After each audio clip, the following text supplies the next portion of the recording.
What up, Crystal Palace fans? Oh man, what a day! Hey, oh, 2-0, 2-0, 2-0 Palace on the road to Manchester City. What a great win, man! Oh my gosh, I almost I got on late because I was still a little bit too hyped up, too in my feelings. I had to hold so much in, literally, because I'm watching the match.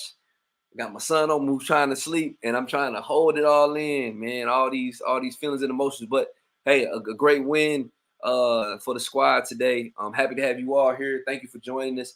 Uh, P will be joining us in just a second. He was having a little bit of technical difficulties. I think he's going to make some changes on his setup, and then he'll get back right with us so we can get going. But man, fantastic win today for us to go in to the Etihad to put up that first goal early on, to keep them under pressure and end up having them go down to 10 men. And the icing on the cake, a beautiful play there on the link up from Wilf over to Michael Olise, and drops it off nicely to Connor for the goal.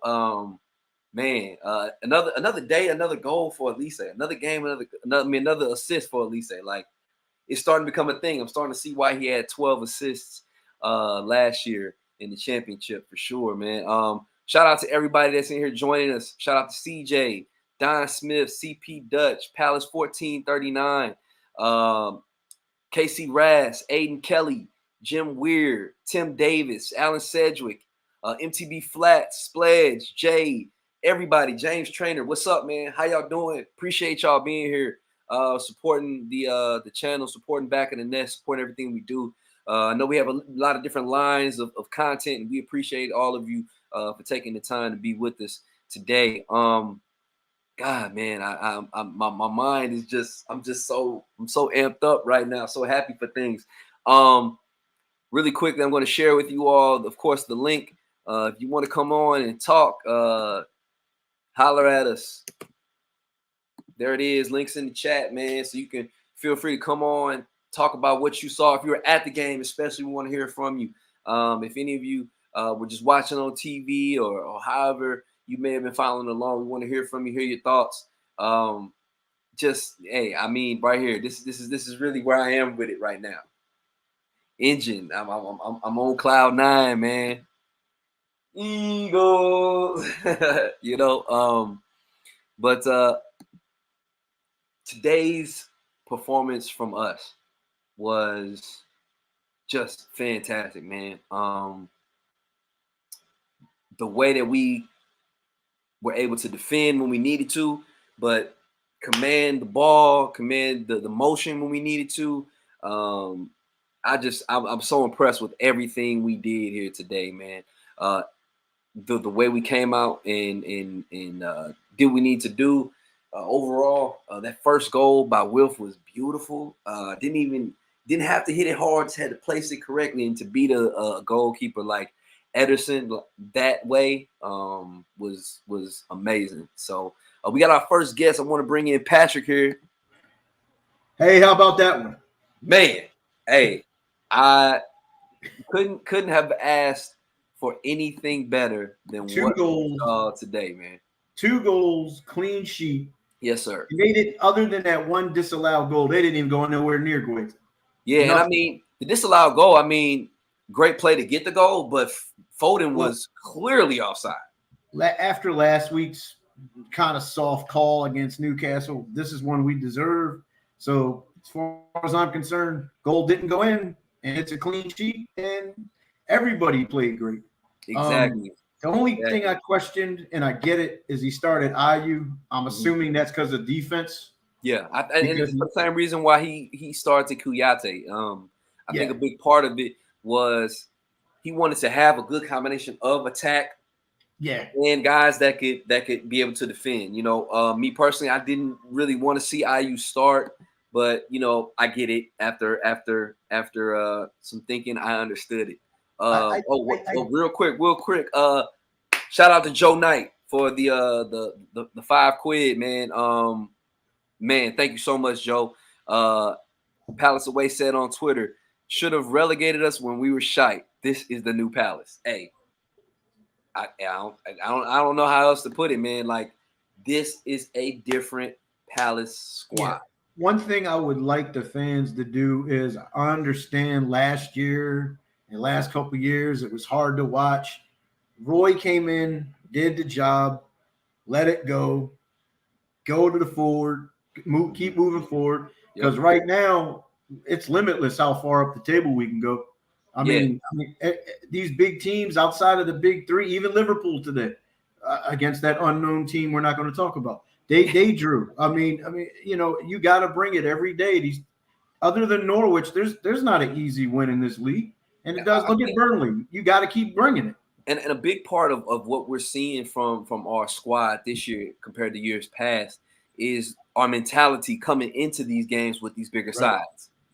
We're not just gonna sit back. No, we're not going to concede 80% of possession. Right. We're not going to only play from the counterattack. We're going to play our style of football, and either you're going to have to beat us the way we play. Period.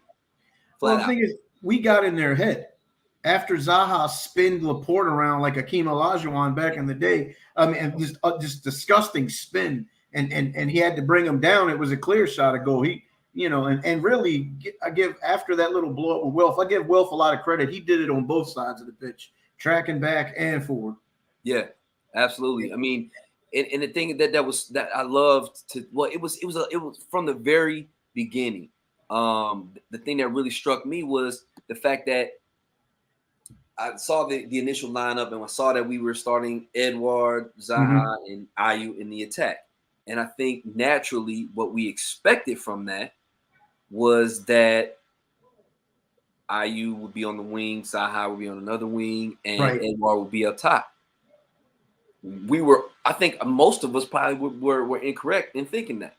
Yeah, I think what Vieira realizes, and I said it earlier in the season, I don't think Wilf's got to choose his spots when he can get past people on the wing. I just don't think he has as much place, but playing him centrally against these center backs, that shows a whole lot. And Edouard has shown he could play both the wing and the number 9. I think the thing that what I would feel like Vieira probably noticed was that Man City's center backs struggle with guys that have pace and trigger in that way. So it's like, rather than putting Wilf on the wing where when he gets it, he's going to face double teams a lot between center back and fullback. No, put him right in front of those center backs, and they're going to have to deal with him one-on-one. And if they do try to double with another center back, Wilf's smart enough and talented enough to be able to play somebody else in for an opportunity. Did you notice Wilf was doing a lot more hold-up play today, or at least attempting to attack with his head? And I mean, I guess, and at the same time, I guess he understood the assignment. Yeah, because he did it well. in PV telling him, all right, Wilf, I'm going to start you up top this game. Here's what I'm going to need from you.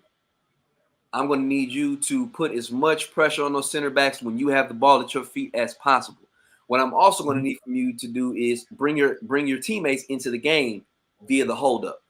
That was probably a point of emphasis this whole week in training, I would imagine. And it was you could tell he worked on it. And the good thing, we talked about this a couple of weeks ago with Vieira, no one has a free spot. No one. I mean, Elise and Benteke have done really well the last 2 weeks. Where they start the game? On the bench. And it looks like to me he's always going to have somebody come off that bench that we think should be starting. He doesn't want to put his best 11 out there in terms of offense, just attacking players, just always have that balance. But look, we got Benteke coming off the bench. Schultz came off the bench. Elise with a beautiful pass for that second goal. Just one touch, boom. Another game, another Elise assist, man. Yeah. Hey, doesn't matter if he starts or comes off the bench. You know, the kid is unbelievable, man. Really. So really quickly before I let you get out of here, Patrick, who would you say was your man of the match in this? Gallagher. He set the tone, and then with Zaha as a very close second, because the first goal, and I was watching the NBC goal zone follow up, whatever, which gave us a whole 2 minutes. But they talked about Zaha, but Conor Gallagher is the one that stole the ball. He was constantly hip checking everybody. He had all of the city midfielders in his pocket. Gallagher by a slim margin. over Zaha, but not by much. Those two set the tone. Right on, right on. Well, I appreciate it, Patrick, man. Always a pleasure having you on, brother. I hope you have a good day, all right? Talk to you next week. Up the Palace, man. Up the Palace. And we're going from one Patrick to another Patrick. P, we good, baby? How's it sound? Sounds good. You're dark, man. I can't see your face at all. I know. I like that. All right, give me 1 second. Hold on 1 second. He must like that mysterious feel that comes with it. And let there be light. What you can do is turn around and face that. And I should, right? If you face that window, it's going to put the light on your face and not behind you. There you go. There we go. I got it. All right. So the magic of quick word from our sponsor via Patrick for Manscaped, our sponsor for today's live match reaction show. Yes, so support for this show is brought to you by Manscaped, who is the best in men's below the waist trimming. You got it right. It's Manscaped. Manscaped offers precision-engineered tools for your family jewels. Manscaped just launched their 4th generation, have it right here, trimmer, the Lawnmower 4.0, all across Europe, and I have it here in the United States. You heard it right, the 4.0. Join over 2 million men worldwide who trust Manscaped with this exclusive offer for you. 20% off and free worldwide shipping with the code BOTN. Again, at manscaped.com, that is BOTN. I'm one of the first people to get and try the new 4.0. Again, I use it about once a week. I'm not going to lie to you. Gotta be careful down there. So I don't use it too often, but it's a really great product. Highly recommend it. This trimmer, as DR mentioned, it has wireless charging. I do not use it in a car, unlike DR, but the wireless charging is great. It lasts for a very long time. It's a great product. The Lawnmower 4.0 allows you to customize your trim through additional guard lengths, with sizes of 1 to 4. Did I mention wireless charging? I just did, obviously. So get 20% off and free shipping with the code BOTN. Again, at manscaped.com, that code is BOTN. And as always, your balls will thank you. Now to the match. Now, look, I'm going to keep on saying this. I'm going to say this week after week after week, as long as we're sponsored by Manscaped. Manscaped, send your boy something. All right? I need him. I need him. But, yeah, really quickly, before we bring on another guest, P, I want to get your initial thoughts about what you saw today on the pitch. So, I'll see a little secret. I can't tell you who, but I got the lineup a little early, so I saw that he had made those 3 changes. I found out later Luka hadn't trained all week, so Kyoto made perfect sense. Oh, he didn't train all week. Exactly. That's why he didn't play today. He would have played otherwise. I thought that was more of a tactical. He's still on the bench, but I thought that was more of a tactical move. No, he was apparently he hadn't trained all week. Some kind of illness. When I saw Wilf and Edouard and Ayew, remember I said last week Ayew was going to start. I told you he was going to start, and again, I had no problem with that because again I thought Ayew actually, by the way, played well. I mean, obviously I missed that when he came off was a poor miss, but I thought he played really well. Worked really hard. You know, defensive was very, very good. But I love the shape of having Zaha up front with Edouard wide, because as you could see, Zaha gave them fits all game. I never would have thought he would have done that. I would have sworn he would have put Wilf back out wide, Edouard up top. I'm telling you, don't sleep on Vieira's tactics. Don't sleep on Vieira as a tactical manager. Exactly. Brilliant decision today, because all game Zaha was in their heads, from Jesus to Cancelo to whomever. He was brilliant today, all over. Obviously, he drew the red card. I mean, he was fantastic. And again, just a great performance by him. But yeah, again, I was surprised at the not starting Benteke. But again, I got to give him credit, man. Great tactics by Vieira. I like this. Only us in Liverpool and being at home now. You're right about that. And you know what? Brian beat him today, so it could have been just us. Yeah, could have been. I'm going to bring on Nathan real quick. Nathan, what up, man? What's up, gentlemen? Man, Nathan, how are you? I won't lie. I'm kind of enjoying it because a Liverpool fan was telling me we're getting slapped. We're going to hold corn, X, Y, Z. And I said, you do realize the last team to beat Pep in the Prem away from home was Roy Hodgson Roy Hodgson and Crystal Palace. Yes, sir. Now, don't get me wrong. I was thinking, looking at that lineup, Jordan Ayew on the right. Yeah, I need to start drinking now just to ease the pain. This is not going to go well. However, give him credit, he played quite well today, but He did. my God, how did Wilfried Zaha rattle not 1, not 2, not 3, not 4, not 5, but roughly 9 grown men playing for Manchester City? The whole side. Masterclass. Yeah. Masterclass. Now, I won't lie, gents. I'm 2-0 away at City. We should be really excited, but we've been building towards this. Yep. And people, The frustrations. People didn't believe it. Right. Like, I think some people really didn't believe it. Like you keep telling people, look, the style that we're playing, the way that we're possessing the ball, the chances. All we have to do is eliminate the mistakes. You eliminate the mistakes, and look what happens. You clean sheet the top team in the league. Yeah. League champions. Yes. Not scored Like- a goal against all season at home. And that's why I never understand, like, as a real fan of a club and being behind your club, even when you come against some of the top teams, don't slate your team. Right. Don't say, oh man, we got a loss incoming. Who's next? What we gonna do? No, man, Right. like, get behind your team, because you know what? They don't go into that week looking like that. They try to win professionals. every game they step Yes. onto the pitch playing. Yeah, And for I'm real. sure Vieira has instilled that in them, and that's how you come out and get a decision like you did today.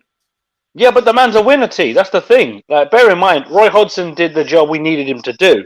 100%. But the fact that he wasn't playing sexy football a la Klopp, a la Pep, a la this, a la that, Right. it just caused people to lose their shit. Now, obviously, today's result, people are going to overlook and go, oh, what did Pep do wrong? What did this? Vieira's not going to get the respect that should be put on his name. I'm cool with that, because you know what it is? The more that people sleep on him, the happier I feel. Because remember, the press, the pundits, opposition fans, sacked by Christmas. Palace are down by Christmas. Vieira's the first to get sacked. They forgot about Watford. And they also forgot that we're not a demanding fan base. We've sat through Tony Pulis, Sam Allardyce, Alan Pardew, Frank de Boer, Roy Hodgson football. We don't ask for anything other than just put the ball in the net and hope to God we don't lose. Other than that, but here's the great thing. Michael Elise, £8 million, gents. Talk to me. Dougie Freedman's done it again. Yeah.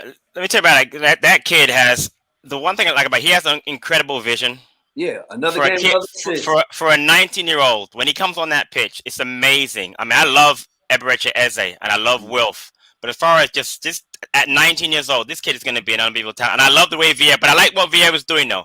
Vieira is not rushing. The whole fan base every week, start Elise. He did last week, but today took him out because I said it last week to T. This was not the game for Elise to start this match. It wasn't. Not chasing the ball for 85 minutes against Man City with that kind of pressure. Put a veteran in there like Jordan Ayew, who can handle that kind of pressure. And Elise comes on and tears him apart. I mean, he was so good. The ball he plays to Gallagher, unbelievable, man. I mean, just And I was the thing I was super happy with that entire piece of play was Right. when it started with Wilf, yes, it did. because Wilf could have taken that shot. Yep, and cut it back inside. He Yep. was patient. He let other people get into the play. He let Connor get up into the Yep, play. exactly. Passed it over to Elise, and Elise Right. that was literally just boom right there. Like And that. at 19, you shouldn't have that kind of No, but vision like, and ability. You really shouldn't. That's winning football. Like Yep. that's the type of stuff you'll see Liverpool do. Yes. Like you'll see Mane make a play like that where he skips it over to Salah and he drops it off to Firmino. Exactly. So that's the kind of stuff that we have to do, and that's the kind of things that he's instilling in this squad. Mm. Agreed. Yeah, but see, you got to remember, people's love affair with Palace is you have to be negative. Even when Roy Hodgson would get it right. Yeah, When was it? Look at Brighton away last season. We got absolutely mullered. How we walked out of there with 3 points, I don't know. But here's the thing. When Hodgson got it right, and I was somebody who was slaughtering him on Twitter all the time, not even remotely going to try and deny it. But when he got it right, gave him his props, gave him his flowers, and said, "You know what? Fair play, Roy. You did the job there." Yep. When he got it wrong, I was like, all right, this player kind of let you down, that player let you down. I don't do this, attack the manager. It's the manager's fault. The manager's fault. Anderson and Guehi had me really nervous the last couple of weeks because the mistakes were getting a little bit too predictable. You can forgive an isolated incident of a mistake, but when it's every week, you're like, come on now, surely we've been working on this. But today, apart from the VAR call, which thankfully went our way, you're just looking at it going, well, thank fuck for VAR, because, oh, God. Thank goodness. Yeah, but you know what? But T, I'm gonna defend Anderson because I know last week Stan made the comment about Anderson. Yeah. I'm telling you, that was a wonder goal by Newcastle. He did not make a mistake on that play. People want to slate Anderson made a mistake against Leicester twice. Besides that, he's been very, very good. The problem is we're giving up late goals and we're looking for someone to point to and saying, "Is this man's fault? That man's fault?" It's just been bad luck in the matches, and today we saw it out. And that's similar to what Nathan was saying. That's the old Palace. Exactly. We're looking for something to blame. Exactly. It has to be a reason why. Either for someone to blame or we're just so used to complaining about something. Exactly. Right. We've forgotten how good it feels to see our team play well and win. That's the thing. Yeah. Because we've been used to watching brick shithouse victories where you're like, oh, this is going to be last on Match of the Day. This is going to be last on the highlights on NBC. It's not going to be a classic to watch. But let's be fair.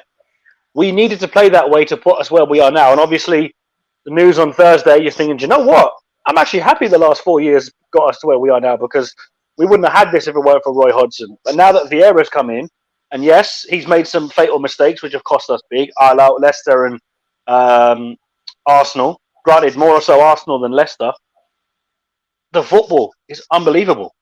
I'm actually watching us going, we're playing well. I don't like this. We're going to fuck it up somehow. I'm just waiting for that fuck up. I'm waiting for it now. That train's never late. Yeah. But I'm loving it. Don't get me wrong. I'm not saying, I want to go back to crap football. No, not in a million years. Yeah. That's 5 games. That's 5 games. 5 games unbeaten. 5 undefeated. Yeah. But the thing Say is, that again, please. 5. Yeah. But the thing is, that's good coming out your mouth. Yeah, but the thing is, though, we talked about how Hodgson won 3-2 a few years ago at Etihad, but it was a totally different display. Today, if you watch how Vieira did, playing Wolf up front, tactically it was different. And plus, we pressed the hell out of them today. Yep. We pressed them. We had like 75% possession, whatever it was. We bullied them. Yeah, but we didn't back down. Normally, we'd sit back and wait to counter. Today, at least, we were trying to press them and force them into making a decision they didn't want to make, which is why I think Guaita maybe had 2 saves to make the first half. One of them was right into his chest, you know what I mean? So it's a different way of playing, and that's why, as much as people want to, again, I'm glad Hodgson's gone, but at least I'm enjoying what I'm seeing from the Palace team. I didn't want to see the 3-2 from 2 years ago because I wanted to go from Townsend. I wanted to see what I saw today, which was us not being bullied, and in fact, Zaha bullying them. Yep, that's what I wanted to see. Taking the game. No, Patrick, not even bullying them. He bodied them. Yes, 9 fully grown men got put in his pocket. And the other one was put in Tyrick Mitchell's pocket because he's only got 2 lads. How did he fit their whole entire team in his pockets? It was criminal. Yeah, agreed. And people are trying to tell me, Tyrick Mitchell wouldn't get into our team. Yeah. I even said to an Arsenal fan, I said, you paid £50 million sterling for Ben White. And I'm going to say that again for the people in the back. How are you going to pay 50 million for someone that looks like he works in a Tesco, apart from the football club he used to play for? Come on now, don't be silly, bro. White who shit down his leg when Edouard came at him 1v1. No, he just lost his bowels. He just lost all bowel control. He just went. No, but before we let you slide out of here, Nathan, who was your man of the match and why? For once, I can't actually blame the referee, so I have to give my man of the match to Wilfried Zaha because my word. Don't get me wrong. Honourable shout outs to CG23. Kids, just disgusting. Yes. Tyrick Mitchell. Yes. He gets an honourable shout out. But look, it's got to be the man who got his 50th Premier League goal for the club. Come on. Man's hit a milestone. Yep. Let's be honest. We always hear, he's that kind of player. He's that kind of player. 9 fully grown men were crying more than he was. And before I go, lads, how many times were Man City crying for a penalty against little old Palace? Lads, we're massive. Yep. That was laughable. I'm thinking they were you've got trying their hardest for a lot of those, man. you've got Foden, 500 million Jesus. pounds worth of talent Yeah. on the pitch, and you're crying for a penalty against little old Palace. Grealish. Oh, mate, Yeah. we've arrived. Yeah. Oh, good. Well, I appreciate it, Nathan, man. We always appreciate hollering at you, dude. We hope you have a good rest of your weekend. All right. All right, man. Oh, boys, Cheers. Cheers. man. just see you Yeah. later. All right, Up the man. Palace. man. All right. So, Patrick, hit me with some stats, man. I know you got them on you. You know what? I don't, but I can get them. What? I wasn't ready. You didn't prep me properly, but let's just because I don't even know if this was a great stat game, but let's just see. Mm-hmm. So, possession wise, Mm-hmm. Manchester City 68%, Crystal Palace 32%. Expected G. Whoa. Say that again. Just say it 60 again one more time. 68% Manchester City, 32% Crystal Palace. Okay. Expected G, which is interesting. The mighty Manchester City 0.67. The lowly Crystal Palace 0.98. Okay. Total shots, Manchester City 14, Crystal Palace 8. Okay. Big chances, Manchester City 0, Crystal Palace 2. Which we both score goals on. Exactly. Yep. Pass success rate, Manchester City 86%, Crystal Palace 72%. Mm-hmm. And lastly, interesting, which I knew there was going to be them. Accurate passes, Manchester City 555, Crystal Palace 226. They dominated the ball. But what counts? The final stat: Manchester City 0, Crystal Palace 2. Yeah, I mean, from listening to that, it sounds like they had a lot of the ball, but they didn't do anything with it. They didn't. I mean, again. I just mentioned. I remember the one shot in the first half, Jesus in the middle of Guaita's chest, and I had one later on. Besides that, I don't remember. I know he made a great, a couple of blocks, whatever. But just to go back, and I've criticized in the past. Joel Ward today against Foden was fantastic. Mm-hmm. Was fantastic. Again, I know I've been calling for Klein or Ferguson going forward. Today was not a day for them. Today was a day for defensive heart.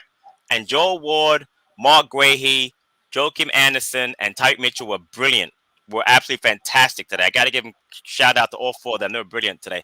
And Kouyaté, who we talked about how he plays today, was a game for him. He held the ball up. He shielded the back four. He broke up play. He broke up play all day. I gotta look for that stat, by the way, because his break up play was brilliant. Let me see how he broke up play really well all game long, and I really, really appreciated that, man. It's just, oh man, I'm pulling out of Wolf's book. I'm buzzing. I am buzzing, man. Like this has been fantastic. I literally threw my entire schedule of things to talk about out the freaking window with the fact that we were playing so well, man. But let's bring on Nick really quickly. I see him in there. Got his nice drink there. Nick, what's up, man? DR only parked outside a brewery, didn't he? Top man DR. Well done for you. What time you guys heading back? DR's just doing a recording. I think we'll be off in about 10-15 minutes. But yeah, what an afternoon. How was it? Getting up at 6:30 for. How was it in the stadium? Come on, talk to me. There was leg room, which is nice. City fans very quiet as usual. Moaning as usual. Fans very noisy. We kept them quiet all game, didn't we? Just listen to the stats. No big chances for City. None. Not a single one. Marvellous. And everybody did really well. They all put in a shift. Joel Ward at the end, when he came up to the fans, you could see how much that meant to him. I didn't see that. I didn't see that on TV. I just had to tell you, Nick, I thought he was brilliant today. I know I criticized him about as far as going forward, but today he was brilliant defensively. Going up against Foden and Grealish today, he was really, really good. Yeah! Let's go! Come on! Oh, by the way, DR, check Kouyaté. How was he today? Fucking immense. I fucking love him. Oh my god. I just recorded my match reaction right now. It'll be coming out later on. I have no words. I love my team. Patrick Vieira has got our Palace back. Yes. This is a Palace side that I was waiting for a very long time. I knew we got it in us. Yes, we brought in players, but Patrick Vieira has given belief to every single player out on that pitch. Yep, I agree. Look at Zaha. Look at Gallagher. Jordan, they believe in him. How Jordan they believe in him. And we believe in him as well. And we'll get way more wins. Look, I just made it. I just spent 7 minutes talking about the game as well. As you can see, I'm just like, I haven't been drinking, but I'm just losing it. There's so much to say. Exactly. I've got to drive. There's so much to say, which I did already say in my match reaction that'll be coming out. But I fucking love this side. I just love it. I just love the belief that we got. On our day, we can beat anyone. That's what Vieira is showing. We can beat anyone. Big moment of the game today. Before we go, big moment of the game was when he subbed off. Who did he bring off for Elise? We said he's doing the opposite. Last time against Arsenal, he brought on a defender. This time he brought somebody who could attack. How assured was Elise when he pushed that ball back to Gallagher to slam it home? Nick, that's a fantastic point, because during the broadcast they were talking about that. Why not bring on Luca for Kouyaté like for like? Yep. And the commentator said he's being much more proactive and aggressive. He put Schlupp inside, Olise outside, because he knows Olise had that talent to do what he did. This brilliant substitution, it really was. When does Vieira bring on like for like? Even he doesn't. He brings on subs to change games. He's got a footballing brain. The subs today were very good in terms of we didn't see no Edouard for James Tomkins. If it's a similar situation, then City could have scored. I really do think that, even though they had 10 men, you're right. They would have scored. So the substitutions today were very positive, and it helped us as well. Patrick Vieira didn't panic. I feel like over the last 3 to 4 games, sometimes he has panic with his subs. You can tell how desperate he is for the win. But as I've said, this is a process. It's only new. Oh, jeez, my face. Hello. I don't know where the camera's at. But he's only new to the job. And when he first signed for us, I said this as well. I want us to grow with Patrick Vieira. As long as we can grow with him, as long as he can grow and know his mistakes and change things, then I'll be happy. And he has done that. Today just showed that. Just basic things like the subs, just massive. But 100%. Jeez, I need a break, man. I need a break. I love you loads. I love everyone here. Make sure to hit the like button. Make sure to subscribe. More content coming out soon as well. T, I love you. Patrick, I love you. Jeez, I need the break. Love you too, D. Cheers, mate. Love you too, mate. And he hasn't been drinking. Exactly. He's like me. He can sound drunk when he's not even drinking. I like that about him. Yeah. Tell me about the red cards, Patrick. See? That was through on go. It looked like he was through on. That was a clear red card. He had him beat. He had him turned, and Wolf was about to be in on goal 1-on-1, and he grabbed him. I mean, I don't see what his argument was about it, to be honest with you. Nah, it was I mean, when I first saw it, I wasn't sure that there wasn't a coverage, like Walker wasn't covering, but when you see the replay and the VAR, they got it spot on. And by the way, shout out to Andre Mariner. You know how much I hate referees. He actually did a good job today. He I gotta give him credit. Normally, I would be He's the same one that gave Wolf the red card against Southampton a few years back, but today, he was really right down the middle. It was like Nathan said before, none of that BS penalty call that were diving for. Grealish dived, Foden dived, Jesus all dived, and he just waved them off and said, "Get up." I love that. No, great job by him today. It was so nice to have the VAR on our side this week as well, because we were right next to the Man City fans. Right next to them. Man. Right. They were going to lady. Even had one bloke leaning over and licking his watch for some reason. Oh, what's all that about? He's licking his licking. And anyway, so we all licked our watch back at him when it was disallowed. It's so funny. It's funny. They all left really early. Yep. Look, Dad, I'm going to get off. Monday night, if you're in England, we're on BBC London at 7 p.m. New show on there. So I think me and Chris Hamblin and also Mike Scott are going to be on Radio London. So if you're in the area, on the BBC iPlayer, 7 p.m. UK time. All right. All right, man. I'll be on it. Safe trip, buddy. Yeah. All right. Take care. So the thing that really that I noticed, like with that last, going back to that sub that he made with Elise in games past, Vieira's been trying to find that winning move, that winning substitution, or that necessary. Right. We've seen him go, and he's done different ways. We've seen him go overly attacking. Yep. Overly Him go defensive. overly defensive. I feel Yeah. like this move wasn't overly attacking. It was in the middle. It was smart attacking. Yes. Because he brought in a player that has unbelievable vision. Yep. That can find the right pass to possibly get us another goal. But I think he made that substitution because he saw how open Man City was at the back. And we need someone like Elise to break them down. I agree. He's like, if I bring in Elise, he may not score the goal, but he's going to find the goal. Right. When we got the release, when we got the outlet to him, he was on that right side, and he was just dribbling the right side. I said, you know what? We may not score right here, right now, but we're going to have the opportunity here in a second, just because I know this kid's going to make the right decision. Yeah. T, do me a favor. Pull up that Mikey Cartel comment. Yep. That's my nephew, by the way. Oh, what's up, Mikey? Yeah, he's an Arsenal fan, just so you know. Oh, sounds All like right. So Mikey says Johnny Evans did the exact same thing. Aubameyang got yellow match of the day. Very poor decision. I mean, he's not wrong. No, so I watched that game. That happened today. Then yeah, but Mikey, you won 2-0, so just be happy.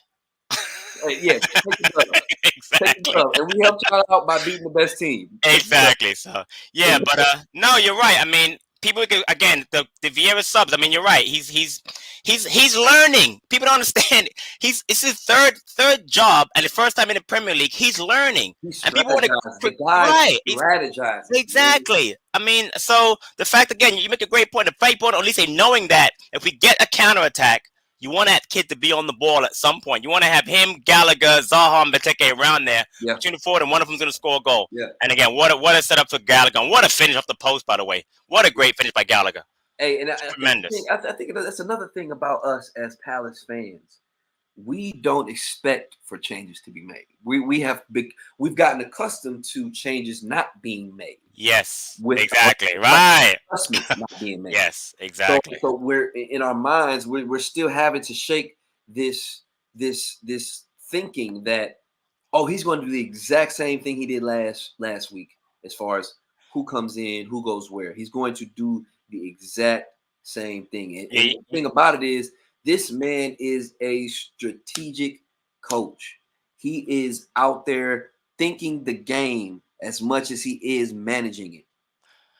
Like he's thinking about this game still from his players' mentality. Right, leading out an Arsenal team. What are we needing in certain situations in order to get us across the line? Right. Granted, he's trying things, and certain things may not work out. But in trying the things that he has, it hasn't lost us games. Hasn't lost this game. People forget that we lost 2 matches to Chelsea and Liverpool. Nothing you could have done in the game would have changed a thing. Nothing would have changed a thing. Right, exactly. The adjustments that he's been trying to make in trying to push us forward and get us to the finish line before may have led to ties. Yes, right. But he got it right here today. He got it right at the beginning of the game with the team that he put out there, and the way that he placed his players. Right. And then he got it right with the substitutions he made later on in the game. I'm trying to tell people this man is a masterclass when it comes to strategic managing. And you got to give him credit today because he goes up against arguably one of the best managers in the league or in the world that he knows because he was at Man City, he was at the academy. So to go up against Pep and do what he did just shows you how far he's come and how far he's going to go. Colin Waterman, thank you. All we want is our players to believe they're good enough to have a tight-lit bond between the players to show fight, be calm and confident. And Patrick Vieira has brought this. I totally agree, Colin. I agree with that. I agree. Patrick Vieira has this team feeling, understanding, and believing that you can beat anyone that you step out on this pitch against. Yeah. You beat Tottenham now. You beat Manchester City now. You can't tell me that we can't step out and compete, play, and possibly beat any team in this league. T, real quick. I'm gonna take a quick look at the table right now, okay? I think we're 14th now. No, we are, but I'm just gonna look at it. I want to look at let's look at the top 6. Chelsea, we played, lost 3-0 away. Liverpool, we played, lost 3-0 away. Yeah, I agree with that. Man City, we just beat 2-0 away. West Ham, we drew 2-0 away. Yep. Arsenal, 5th, we drew 2-2 away. Brighton, we drew 1-1 at home. Tottenham, 7th, we beat 3-0 at home. Yep. Next up is Man United. That's the top 7. We've lost 2 matches to the top 7. We haven't even played Norwich, Leeds, Burnley, Watford. They're all in the bottom. They're the bottom half of the table. And people are complaining about what exactly? We couldn't close out Brighton, Arsenal, Leicester. You're right, we couldn't, but we did today. And it's kind of like, I mean, I feel like those type of situations, like the complaints that have come from it, I don't think they should be like long-standing complaints. It's like they shouldn't. Okay, they should be heated in the moment, right? The day of the game. Be upset in the moment. Be upset in the moment. I agree. Right. That we lost it. That we lost the lead and we ended up tying. Be upset in the moment that we didn't win. But also understand that, like I said, coming into I believe it was after what game was it? The Arsenal tie. Right, the 2-2. I was like, we're sitting here complaining about not winning, beating an Arsenal team, right? And tying, compared to in years past when we may complain about losing, and we were hoping to tie. Like, be upset in the moment, I get that, but understand what types of evolution we're seeing from our team right now. And T, that's why I'm going to defend Guehi and Anderson for a long time, because I'll give you Anderson had a bad game with Leicester. He did not play poorly in the other game, but we want to pick out the 1 or 2 things he did in that game that led to goals, but he didn't play poorly. Anderson did not play poorly last week. He didn't. People want to, I remember, I love DR. He and Stan had on their show, they had the freeze frame with the why isn't he attacking the corner kick. But that was a wonder goal. They're going to happen every once in a while. So to say Anderson had playing poorly, Anderson had one bad match. Wait a minute. One. Go ahead. I got to put this out. Okay. This blank has gone downhill. Embarrassing. Are they both effing Yanks? Well, I was born in South London, born in Thornheath, but I've been here for a very long time. So I'm not sure I understand your point, Daniel, but you have a great day. Hey, Daniel, I'm a fucking Yank. Oh. And I fucking love Crystal Palace. Respectfully, suck my dick. All right. I cheer for my team, and I don't care where I'm from. All right. Mind your business. You ain't got to come over here and comment. You ain't got to watch. Punk. All right. So let's think about this, man. Okay, I want to go factor whack real quick with you because I had I had a few good ones that came through. Okay. What was it? I actually saw one in here that I wanted to get. Okay. Factor whack. Brighton remains a top 7 team at the end of the year. You know what? I'm gonna say fact. You think they'll finish top 7? Yeah, I'll say it again. I'm a big fan of. I know you shouldn't say this. I'm a big fan of Graham Potter. He's a very good manager. Now he might leave. If he leaves, they're not gonna stay. And I see what he did last year with that team, which is where we are now, and what he's done in the year following. I think that team can be a top 7, top 8 team because I think they're that good. I think the manager's that. I don't think the team's that good. I think the manager is a very good manager. So I respect him. And look at what they did today. They were down 2-0 to Liverpool when they came back. I don't know how they did that. I was watching the game and I couldn't believe what I was seeing. I didn't really get to see. I saw the highlight of them time. Yeah. Highlight the goal. I mean, I think Arsenal got their goals pretty early, didn't they? They did. Gotcha. Okay. Yeah. Okay. Liverpool, you mean got the goal. Yeah, they did. They did. And then they got a wonder goal right before halftime. And Wepu scored, and they scored a goal. Yeah, I mean, listen, it's not fashionable, and you shouldn't praise Brian. But I got to be fair. The manager, he can manage, so I got to respect him. Yeah, I think they will definitely finish top 7 this year. Okay, gotcha. Okay, factor whack. Wilfried Zaha deserves to be our captain. Big fan. Fact for me again. I love Luka, and I know people talk about Wolf's emotions, but he wears this badge on his sleeve and on his heart. And as far as I'm concerned, he should be captain. So whenever he's captain us, he never let us down, by the way. He did against Man U last year. We beat him 2-1. So, I would love if Zaha. I think that would solidify for me. He stayed for the rest of his career here if we made him captain too. But that's a manager decision. But I would love him to be captain. So that's a fact for me. Fact or whack, Conor Gallagher is signed permanently in January. Nah, that's whack. We're not getting him in January. There's no chance. You don't think so? I wish. No, so I wish we could, but there's no way Chelsea would just decide in January to sell him. Maybe in the summer, but they're gonna listen. If you're Conor Gallagher and you're playing this well, wouldn't you want to go back to Chelsea and give yourself a shot at playing for Chelsea next season? I mean, I'd love it too, but for me, that's whack. He's not gonna sign in January. I wish he would, but I don't think it's gonna happen. Okay, gotcha. All right. Fact or whack? Conor Gallagher finishes with more goals than Christian Benteke. Whack. Benteke's getting 15. Connor's only gonna get about 10. So yeah, no, he's not gonna beat him. I don't. Hey, you know what? I was gonna say fact, bro. Well, right now he's ahead by 1, right? He's got He's three about to one, 2. Yeah. But I mean, the thing about it is like, the thing that strikes me is Conor is a really solid finisher, man. No doubt. Like that goal, the way he took that shot, like he's had some pretty impressive finishes. So I mean, I'll say fact only because I think he's going to play in so many games that he'll have the more than chance. Benteke, yeah. Yeah, because I mean, because of similar situations what we saw today. Right. You know, when we do rotate our front line in a situation where Benteke comes off the bench in a game like this, Conor's going to be starting. So I think he might end up getting more goals simply off the fact that he's going to have more plus opportunities. Let me say it like that. Right. Okay? I mean, listen, like I said, it could happen, but I think Benteke will score more. We'll see. Okay. Gotcha. Okay. Let's see here. My nephew's really trolling me right now, so don't ignore his comments. Really? He's trolling. He's talking about Gallagher suits and Arsenal role playing with Smith Rowe.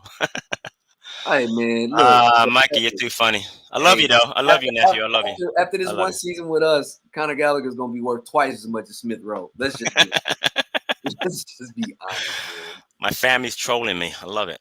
Gosh, man. Okay, so fact or whack, and this was gonna come from me because I want to hear what you got to say about this. Okay. Fact or whack? We beat Man U next week. We don't play Man U next week. No, but not Man U. We win next week. Excuse me. Is it who we got next week? Give me 1 second. Wolves, right? Wolves at home. Wolves. We don't beat them. We smash them next week. 4-0 next week, Palace. 4-0. 4 Crystal Palace. 0 Wolverhampton Wanderers. Say it again. 4-0 Crystal Palace next week. You heard it from the Oracle. Yep. You heard it from the Oracle. Okay. 4-0. All right. So let me see.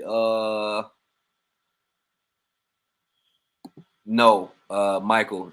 He is not alone at this point. No, he's not. Right. Which I think every time he does something fantastic for us, we immediately we have so much elation and then we realize that we might lose. Right, he's not ours, exactly. Said and done. You know, like the whole idea of not falling in love with the lone player is really tough when it comes to him.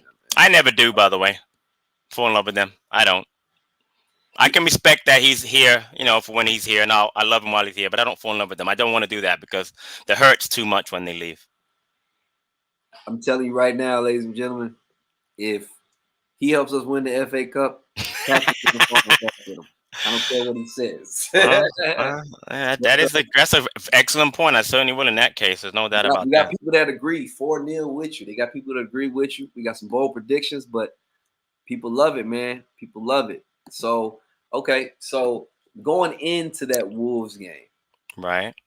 I mean, we've seen the adjustments that PV makes based on who he's playing, definitely based on personnel, because I will stick to my belief that he started Wolf up top because he understood what Wolf would do against those center backs with his pace, with his ability. Agree, 100%. With everything and the adjustments that we're seeing from Patrick Vieira, what do you think we'll see from the starting 11 in the Wolves game? I could see if Luka is well, he goes back for Kouyaté. No knock on Kouyaté, just to have Luka back in there for the long diagonal balls and the way that he plays.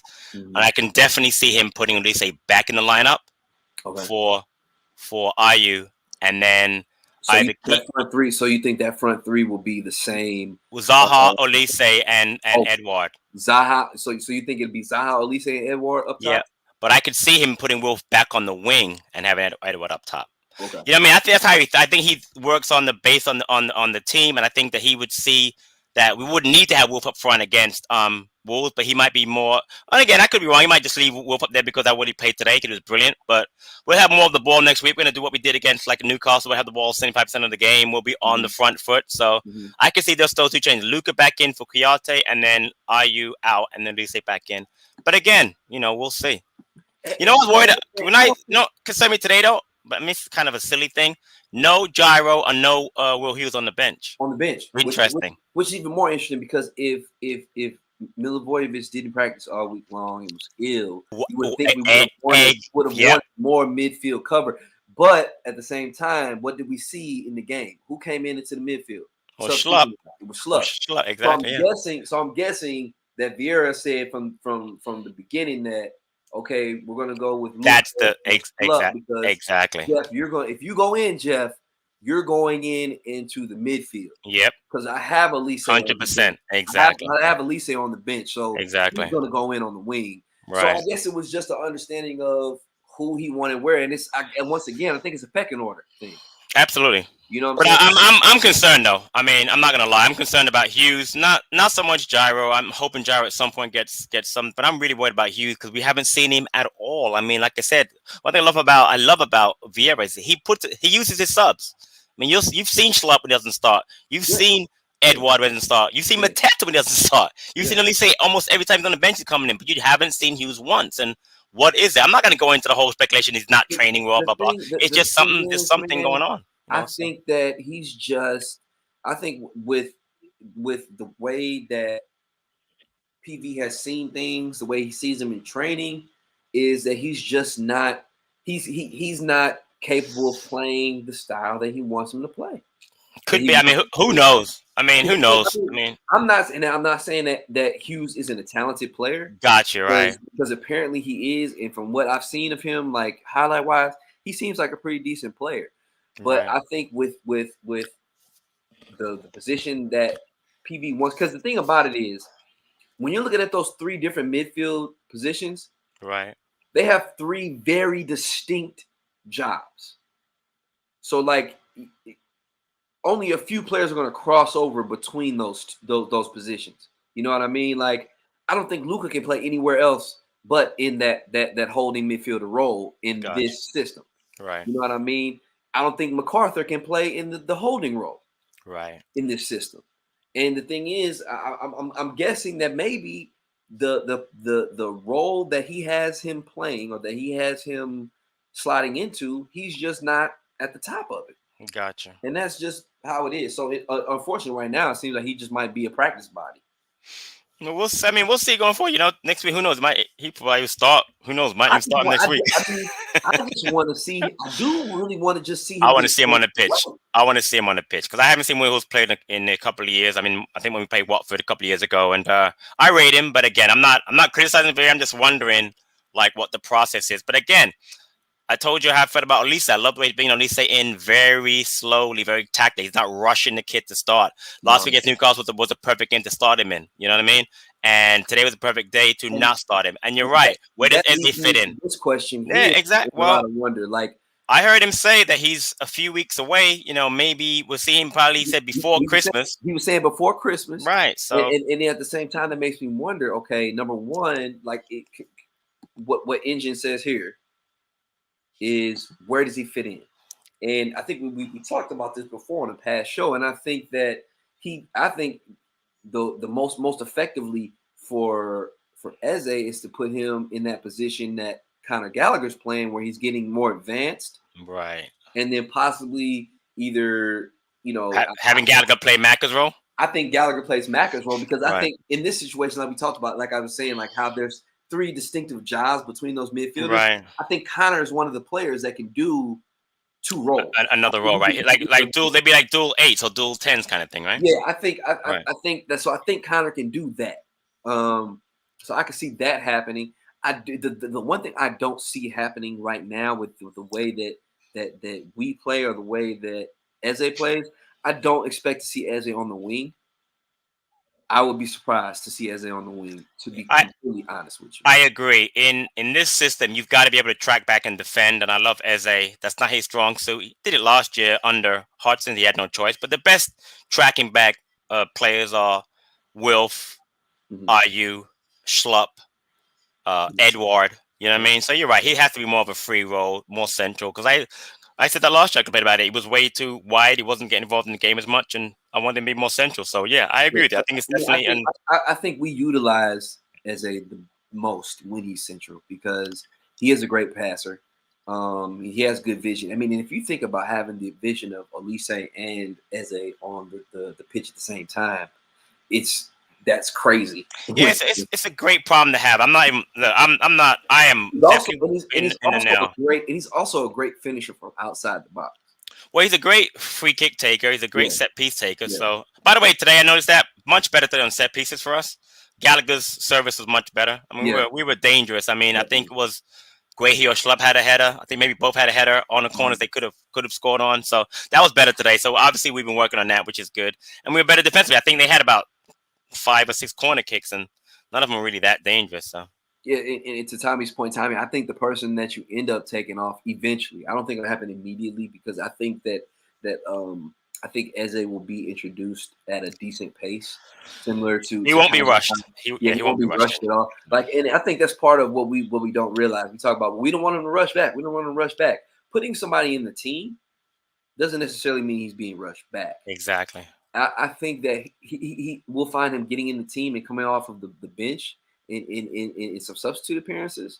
I think when it's all said and done and when the time possibly comes that we're ready to start him, I think that's when you shift. You probably end up seeing Connor shifted over to that Maka role and Maka coming off of the bench. That would be my thought. But, I mean, the thing is, this is a great problem to have. Yeah, and I would hate to lose Maka. Today, he was brilliant. That role that he has to play to, run down Bernardo Silva and Rodri all game and chase them down and chase down Grealish and De Bruyne. That goes unnoticed, but he was brilliant today. He was all over the pitch. Really, he played really well today, Maka, and I would hate to lose that role. But I know he said, listen, a problem we worry about when he's back fit. I'm not worried about that. I saw that comment. That's very funny, by the way. Yeah, inside info, huh? That means he comes back after. That's international break, by the way. So he'll be back to Burnley away. Yeah, according to that. So I mean, we'll see. That makes sense. I mean, because that's another what? About 2 weeks. Yeah, exactly. Yes, that's not bad. That's not bad at all. Okay, gotcha. We shall see. We're gonna hold you to that. Who was that? That was Don Smith. Don Smith. We're gonna hold you to that. Hey, you know what, Don? And we will shout you out if it comes true. If it comes true. We don't have that kind of bias, man. We ain't gonna do you dirty like that. So, so you said that changes with Wolves, you would put Edward, Elise, Zaha up top. Yes. You say you bring Luka back into the midfield? Luka back in the midfield, yeah. I think I agree with that. Yeah, I think I hold steady with that. But again, we'll see. 4-0. No, that part's not going to change. It's going to be a 4-0. That's not changing. 4-0. You heard it here first. That's not changing. We're coming up on about an hour, and I don't want to keep you all too long. I do appreciate you all, but before we go, P, who's your man of the match? Like I said, I thought there were so many wonderful performances. I mean, I just mentioned Maka, but I have to give it to Wilf Zaha. I have to, because as Nathan said, he had the entire Manchester City team just wanted to kick him and harass him, and he was unfazed. People want to talk about how moody he is and how he emotionally was. He held his nerve at the end of the half when Ederson runs from the goal and pushes him. He held it. He could have struck back. He held his cool. Ederson got yellow carded. Yep. I mean, I thought, and then the goal at that time was brilliant. Having him play central, I thought by Vieira was a brilliant tactical move. And at the end of the match, he helped set up the second goal. We needed that goal because I was getting so worried about some dumb mistake, going to 1-1. But no, I thought Wolf today was brilliant. I will give him my man of the match today. But again, you can give it to about 4 or 5 players today. But I would give it to Wolf. Okay. Me personally. I'm gonna give it to Michael Elise. There you go. Wow. Here's why, man. Here's why.